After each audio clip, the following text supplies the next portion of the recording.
আসসালামু আলাইকুম। আমরা এখন দেখব কিভাবে এসআইডিবিতে রাউন্ড ইনফো নামে আরেকটা চার্ট আইটেম আছে যেটা ফুললি কাস্টমাইজড। এটা আমাদের ইনসাইডে আমরা তৈরি করেছি। এটা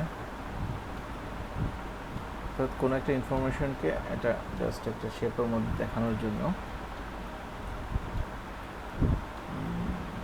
আমি এখন একটা রাউন্ড ইনফো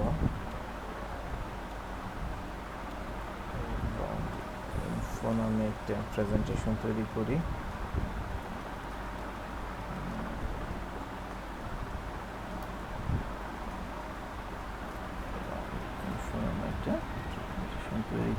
সেক্ষেত্রে আমার একটা কোয়েরির প্রয়োজন হবে। আমি একটা কোয়েরি নিয়ে আসলাম এবং এখানে হচ্ছে অন্যান্যগুলোর মতো একটু ডিফারেন্ট আছে, যেটা হচ্ছে যে একটা হচ্ছে টাইটেল লাগবে আর একটা হচ্ছে সাব টাইটেল লাগবে। সো আমরা যদি কোনো কিছু রেটিং দেখাতে চাই তাহলে অ্যাকচুয়ালি আমার রেটিংয়ের পয়েন্টটা কত আছে আমি অ্যাকচুয়ালি এবং কতগুলো রেটিং ফিডব্যাক পেয়েছিলাম ক্যালকুলেশন করে কোয়েরি করে নিয়ে আসতে হবে। ডাটা সোর্স সিলেক্ট করতে হবে এবং এখানে আমাকে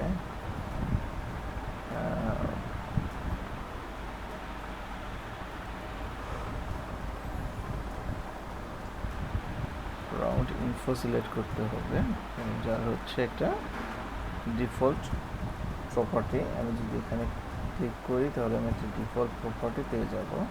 সেই প্রপার্টিটা এখানে অ্যাড করে দিয়ে আমি সেভ করে দিলাম এবং এটাকে আমি একটা ড্যাশবোর্ডে অ্যাসাইন করে নিই।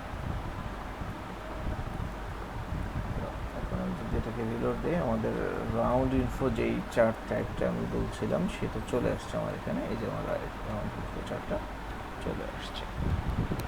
এটা দিয়ে আমরা হচ্ছে কোনো রেটিং সংক্রান্ত বা কোনো একটা ইনফরমেশন অ্যাট এ গ্ল্যান্স দেখতে পারি।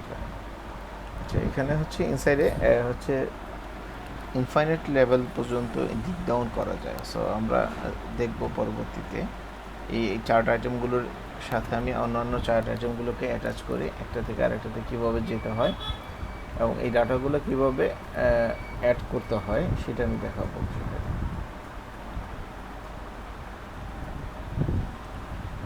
ওকে, থ্যাংক ইউ।